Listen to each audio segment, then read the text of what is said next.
Welcome to the Intramural Sports Captains Meeting for soccer.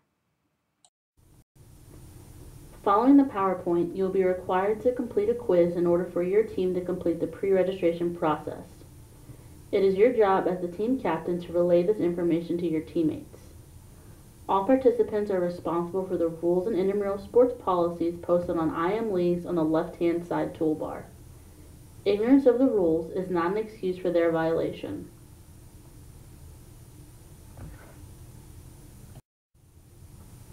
The Office of Competitive Sports is located in room 1025 at the Natatorium. You can reach us by phone at 608-262-8258. You can also reach us via email at imsports@recsports.wisc.edu. The weather hotline will be updated for outdoor sports and inclement weather.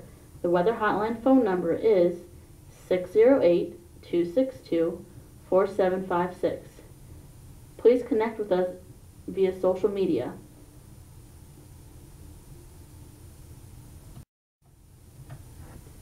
In case of inclement weather, call the Rec Sports hotline at 262-4756 for cancellation information. All efforts will be made to announce cancellations by 3 p.m. on weekdays. Regular season games are only rescheduled in extreme circumstances. Playoff games canceled due to inclement weather will be rescheduled and most likely pushed to the following day, subsequently pushing all other games in that bracket back a day. Please check IM Leagues for schedule revisions.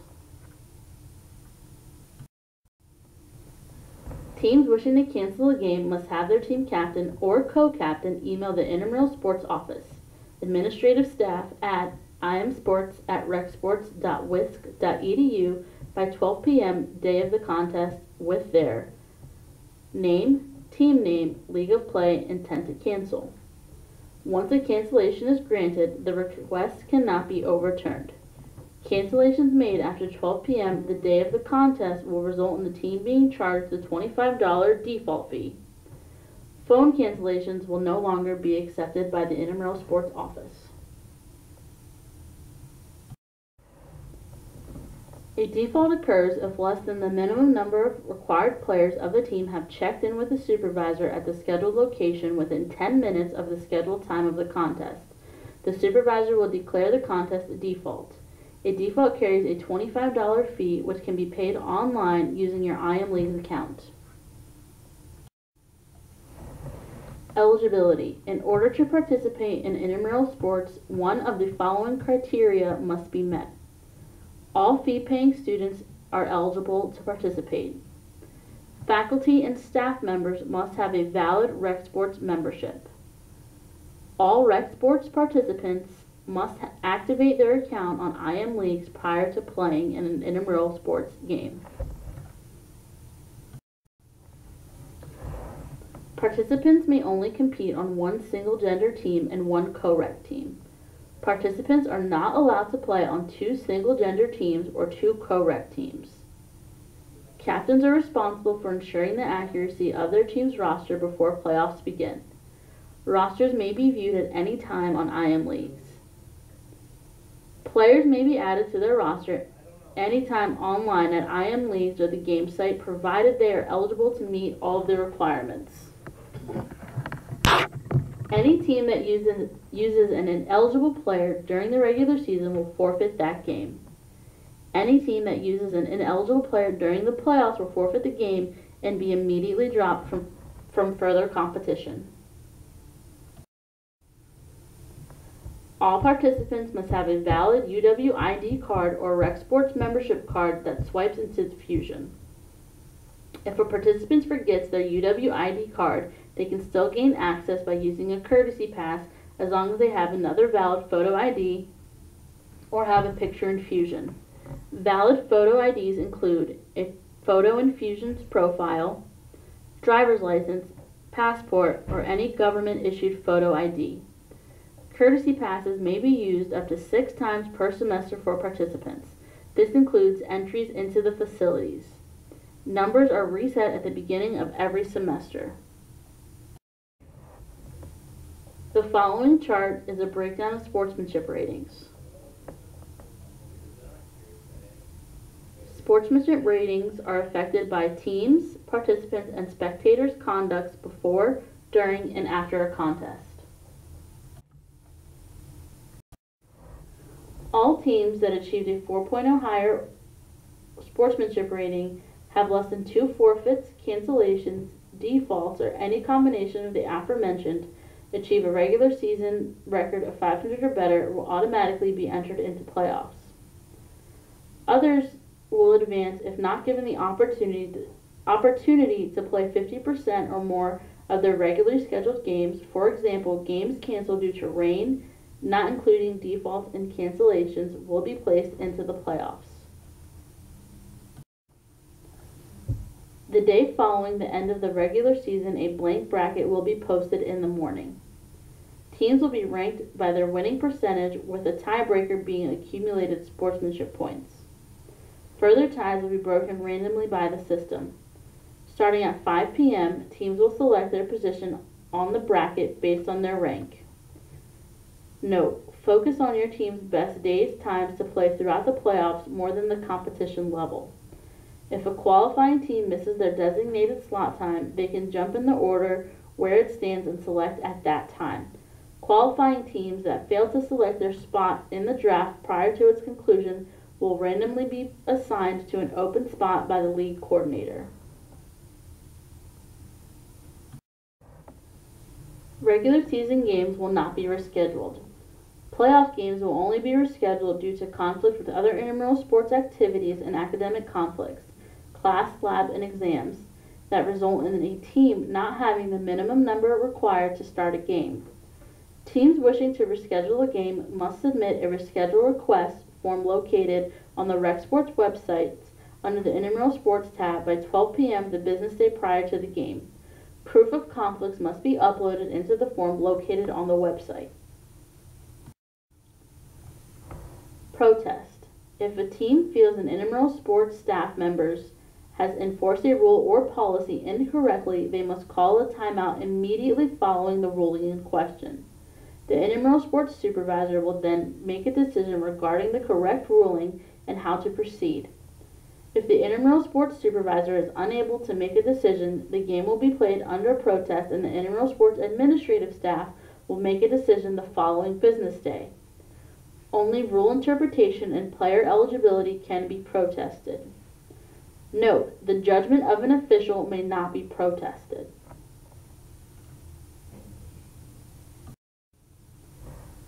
The competitive sports staff reserves the right to eject any individual, team, or spectator who interrupts the flow of game in any manner.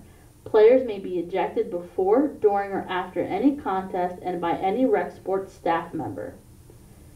To regain eligibility, the ejected person must complete each of the following: prepare a written statement detailing the events surrounding the incident, include outline of events surrounding ejection, actions that led to the ejection, assurance that the behavior will not occur again, suggestion for an appropriate disciplinary action, and how the behavior will be avoided in the future.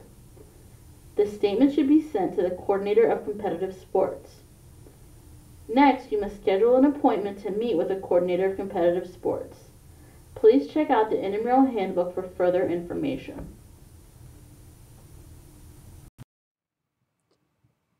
Now on to the soccer rules. A match shall be played by 2 teams, each consisting of not more than 7 players, including the goalkeeper. In co-rec games, the number of women and men on the field shall not differ by more than 2 while still remaining minimum and maximum roster requirements. For example, 3-1, 2-2, 3-2, 3-3, 4-2, and 4-3. Teams must have at least 4 players, which includes a goalkeeper, present to begin a game. If a team does not have 4 players present within the 10-minute grace period, the game will be declared a default. Goalies may not pick up passes from members of their own team. Goalies may not slide over or dive at a player in possession of the ball. Goalies may slide or dive to block a shot. Goalies may slide or dive to gain possession of a loose ball. Substitutions. Substitutions may be made during any stoppage of play. The substitute must enter at midfield and may not enter the field without the permission of the official. Penalty. Play shall be stopped and the offending player shall be cautioned. Play shall continue with a drop ball. Equipment. A player shall not wear anything that may be dangerous to him or herself or another player. This includes jewelry, watches, metal cleats, caps, and bandanas. Shoes must be worn. No sandals, boots, or bare feet permitted. Shin guards are highly recommended. All teams are required to provide matching color team shirts in the color the captain chose at registration. Players may not be allowed to participate without a matching color team shirt. Exception: the goalkeeper's shirt must be a different color than their own team as well as the opposing team. Duration of the game. The game shall consist of 2 consecutive halves of 20 minutes each. The clock runs but may be stopped due to injury or a delay of game by a player team at the discretion of the official or intramural sports supervisor. The halftime interval shall not exceed 5 minutes. Overtime will be played throughout the regular season and playoffs. If a team is ahead by 5 or more goals with 5 minutes left in the game, or any time thereafter, the game will be declared a mercy rule. Overtime procedure. If a game should end in a tie, there will be a 5-minute golden goal period. Golden goal means the first team to score shall win. If after the 5-minute period the game is still tied, a round of 4 penalty kicks shall take place. Note: penalties shall continue until a winner is determined. Offsides and slide tackling. There is no offside rule. There is no slide tackling. Direct kicks. Direct free kicks are awarded and taken from the point of infraction. A goal may be scored against the offending team. A direct kick takes place if a player spits, kicks, strikes, attempts to kick, or strikes, or jumps at an opponent. If a player trips or attempts to trip an opponent. If the goalkeeper attempts to strike, strikes, or pushes an opponent with the ball. If a player, other than the goalkeeper in his or own penalty area, deliberately handles the ball. If a player pushes an opponent with the hands or arms extended from the body. If a player holds an opponent. If a player charges an opponent in dangerous or reckless manner while the opponent in the act of playing the ball has 2 feet off the ground or using excessive force. Indirect kicks. Indirect free kicks are awarded and taken from the point of infraction. A goal may not be scored unless the ball is touched or played by another player of either team. Indirect free kicks shall occur if the ball is played next to the kicker following a kickoff, a free kick, a penalty kick, a goal kick, a corner kick, or by the thrower following a throw-in. If a player fairly charges into an opponent when neither is within the playing distance of the ball. If a player is playing in a manner considered by the officials to be dangerous to any player. If a player who is not in possession of the ball obstructs an opponent who is attempting to play the ball. Charging the goalkeeper while he or she is inside his or own penalty box. If the goalkeeper touches the ball with his or her hands when receiving it directly from a throw-in by a teammate. When the goalkeeper delays play by stalling or otherwise holding up the game. Playing the ball on the ground while having anything other than a hand or foot on the ground. No slide or slide tackles. This includes sliding to gain possession of a loose ball with the exception of the goalies. If a goalkeeper takes more than 6 seconds to release the ball for play. Yellow cards. A player shall be cautioned with a yellow card and the opposing team is awarded an indirect free kick if he or she enters a substitute without the official's permission, persistently breaks the rules, shows by word or action dissent from any decision given by the official, is guilty of unsportsmanlike behavior. Red cards. A player shall be sent off the field with a red card and shall not be substituted for, and the opposing team awarded an indirect free kick if he or she is guilty of violent conduct, is guilty of serious foul play, uses foul or abusive language directed at another player, the referee, or a spectator in violent and belligerent manner, is guilty of a second cautionable offense after having received a caution. Game termination. The game shall be ended by the intramural sports staff if a team acquires a total of 3 yellow cards. Note: a red card counts for 2 yellow cards. This will result in a forfeit and a sportsmanship score of 0 for the offending team or teams. This concludes the intramural sports captains meeting. The captain's quiz found on IM Leagues must be completed with a score of 80% or higher before a team can be created. Feel free to contact us at imsports@wisc.edu with your questions or feedback. Best of luck this season.